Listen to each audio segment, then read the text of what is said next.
Welcome everyone. Today we'll be looking at the best item choices for each of the tier list for 5 of the tiers in Dota Underlords.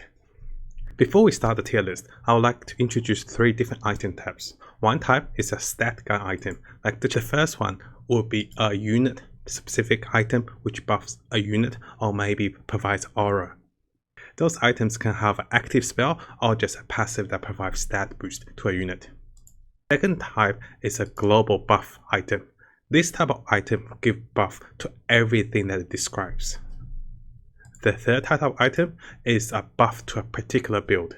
This one buffs warlocks. There will be ones that buffs warriors, there will be one that buffs undead, there will be ones that buff other things. So starting with tier 1, the top item will be Embarrassment of Riches. This item allows you to have more choices for the items to come. Because in tier 1, there isn't that many items that is game changing, these items allows us to have a higher chance of rolling for legendaries or purple items in the later stage of the game. This is a massive investment which provides massive reward in the late to mid game. The second item we could look at is another buff item. This one buffs warlocks. Warlocks is one of the easier combinations we can find. With only 2 warlocks activated, we gain 15% lifesteal with spells and abilities. Having these items allow our 2 warlocks become as good as 4 warlocks or even higher by standing next to them, because we will have about 15 to 40% lifesteal for all units next to the warlocks, which is massive pickup for a 1 tier item. There are 2 items which also buffs a class or specific race, which are the demons and also the goblins. Those are more specific. It is hard to make them work because they require more demons or more mercs to make them work. But if you plan into those builds, they can definitely be useful. As in terms of stat gun items, what I recommend is the BROOCH of Martyr, which gives us mana gain from receiving damage, which can be versatile with all units. And lastly will be the Blightstorm, which amplifies the damage the unit takes by minusing its armor. This is not bad for focus fire and it's greatly liked by a lot of the range lineups. Coming to tier 2, the highest tier item in tier 2 is definitely Smuggler. Smuggler allows us to require items for neutral rounds which are offered 1 wave higher. This is massive. If you happen to be getting a purple item around 15 or 20, this can be game changing or even game ending. On top of that, this generally is a better choice because again it is an investment for the later stage of the rounds. And if you have a Smuggler coming back, if you have Embarrassment of Riches, you can be looking at 4 item choices with 1 level higher choices, which is a massive plus to the early and mid game. We can see there are multiple items which are class of synergy based, which can be the druids, which can be the trolls, or even can be the savage or the beast. Those items are very situational. What I do recommend in tier 2 is to find some universal items that we can swap around, because in this game we can swap items as we go. The first item I introduce is Octarine Essence, which reduces ability cooldown by 50%. You never know when you have a unit you just wanted to cast twice or even more often. This can be a Necromancer that heals multiple times or a Techies that puts a double bomb. But this is a very versatile, very good item even to the late game. The second item we'll be looking at is Arcane Boots. Arcane Boots is a mana gain item, but unlike other mana gain items, it provides AoE mana gain. This is great for range mages or units that tend to stack together. This is like a compensation for not having a Crystal Maiden, or even a boost enhancer for having a Crystal Maiden. Having 25 more mana means a unit is likely to cast spells a little faster, and this is AoE mana gain, which is definitely a positive in most cases as initiators or spellcasters like Medusa. The third universal item we can look at is the Mask of Madness.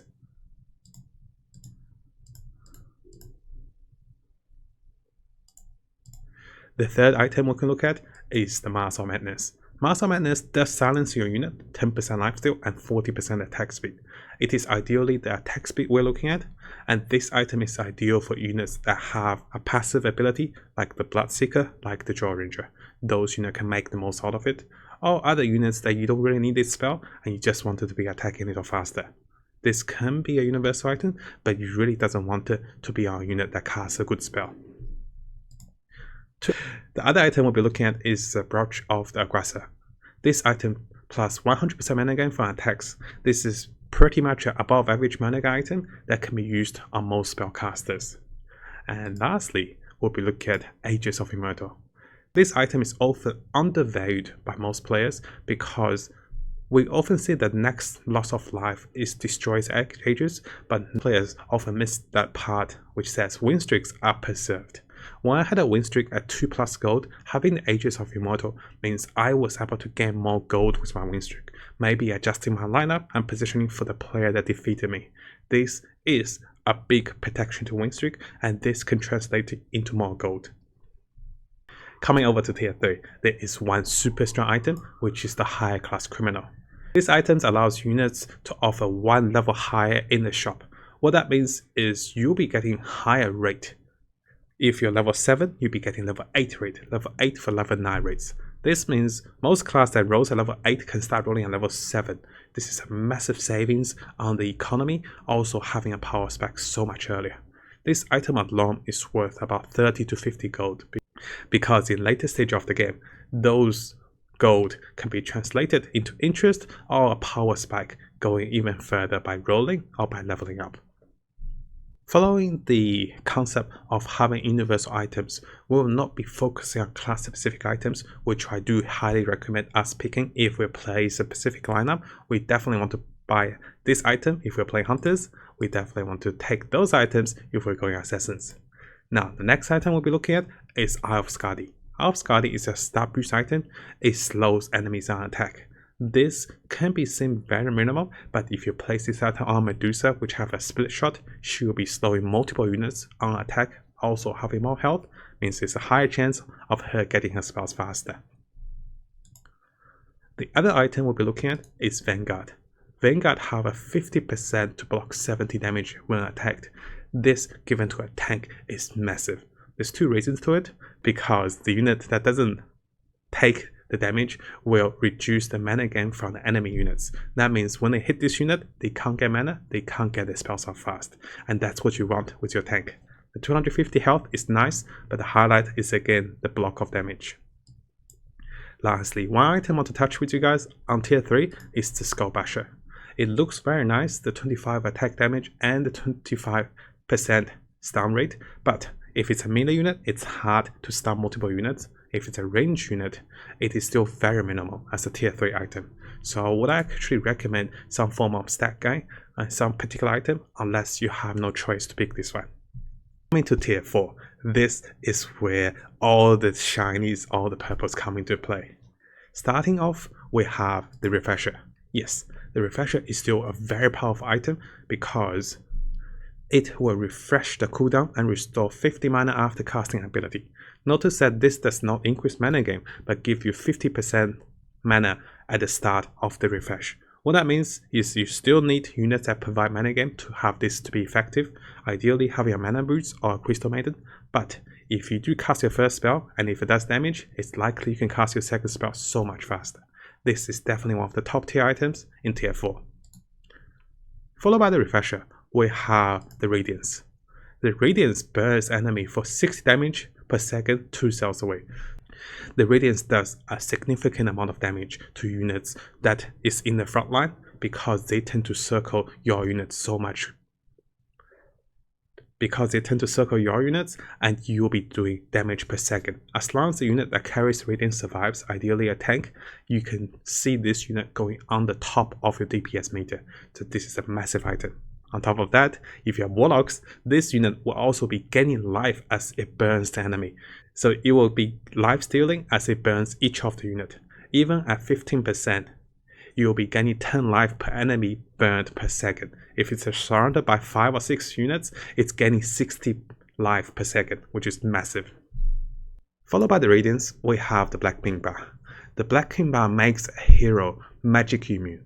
This is a massive item because a lot of spell damage comes from the magic splash and a lot of units require stun to carry out, and a lot of lineup requires stun to stop a very strong unit. If you have a 3-star Bloodseeker with a magic immunity, he will go rampage or go ham at the enemy. Of course, there's other units that can use magic immunity that avoids of being disabled and avoids other AoE spells from hitting them. So this is a very good item. Followed by the black bar, we have the Battle Fury. The Battle Fury is melee unit. It gives 30% cleave damage. This is a very nice item. The higher your damage is, the stronger this item can be. But on the downside, it doesn't provide additional damage, and it really needs to have a 3-star unit to make it super useful in the late game. Of course, looking at tier 4, there is definitely one buff that we can all enjoy. If you find this buff so much earlier, you'll be gaining so much more value out of it. It is the friends and family discount. All units are 1 gold cheaper.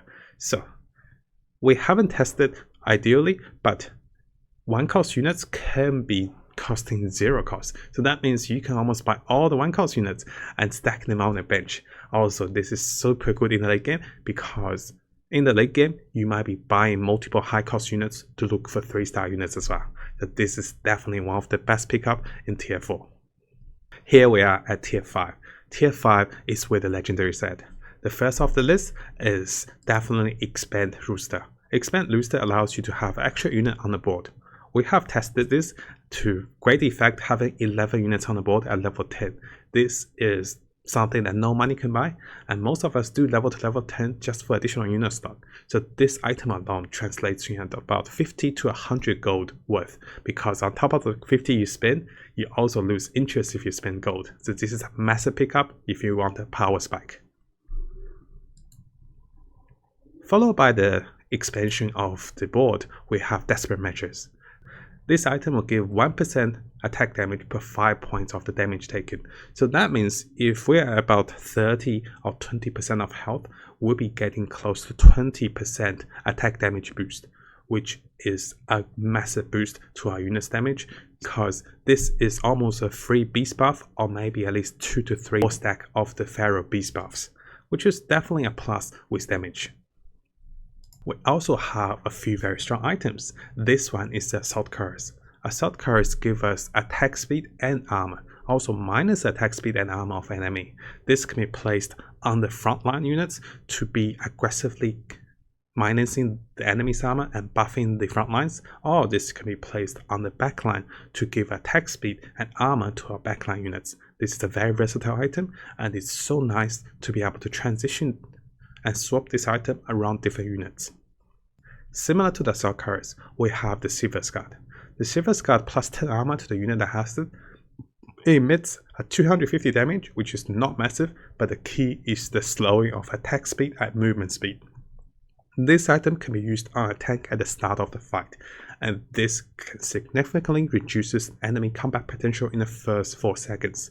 And because of that, they cast spells slower, they attack slower, and give you the better upper hand. We have the item Recruiter to be on the list. The first reroll is free each round. This is as if we gain 2 gold per round. But let's think of this. If you're in round 25, 30 to get this item, you pretty much have about less than 10 or 15 rounds to go. So that means this item alone only transition into about 20 to 30 gold. Which in terms of a tier 5 item, it is not the best pick, but if you're picking this compared to a tier 3 item, I'll still take it. The Heart of CUIRASS is a very strong tank item, because on top of the 1000 health plus, you also regenerate 2% of max health per second. A unit like PUDGE with 5.5k HP plus this item will have 6.5k, which regenerates at 130 life per second. This is a massive item for a 3-star frontliner.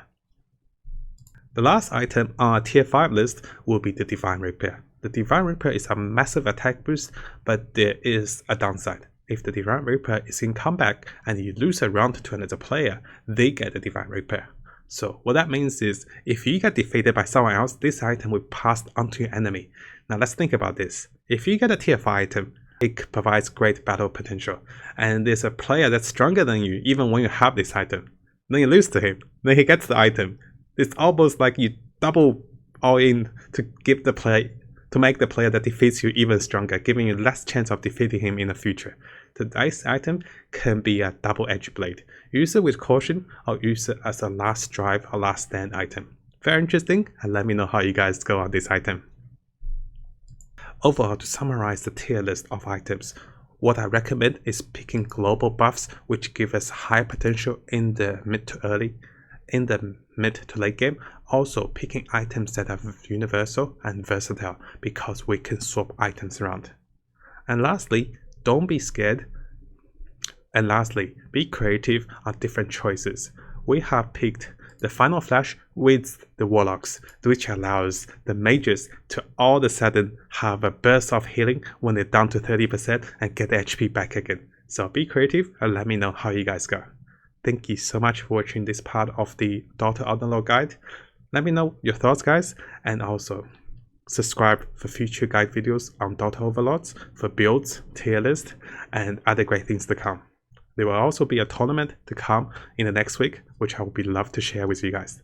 Thank you so much for subscribing on YouTube, and thank you so much for following and subscribing to support me on Twitch as well. I'll see you guys next time. Take care, my friends.